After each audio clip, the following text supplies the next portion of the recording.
Ogera ku extra cost ojja kwesanga nti omuzadde abadde asuubira nti oba semester yinza kuggwa nga December, naye singa industrial action yeyongerayo nga bwe semester yinza okweyongera mu December, kati ba landlord baba bakyajinga abaana bano extra rent ey'omwezi gwa December etandibaddewo. Funa emmere eggulu, emmere esowaani erabibwako nga emmere kawunga, bijanjalo n'obuceere, sowaani ya 10 kati zino ene week omwana jagenda okumala nga tasoma, ali mu hostel, aba agenda kakibwa okulya breakfast, alye lunch, alye supper. Bingi nnyo ebyokuyiga, ebintu bingi nnyo ebyokukavaringa.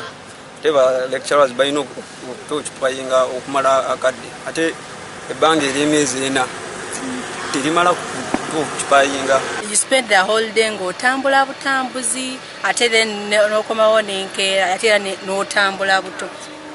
Ne transport waffe oteekamu mungi n'odda ate ejja mungi, oyinza n'okujja ku ssaawa emu ate n'otuuke waka ssaawa nga 4. Kakati eno strike bano bawakazi bakoze ogamba ejja leadinga tu abalala ffe nga ba students naffe abamu ku ffe era tujja strikinga.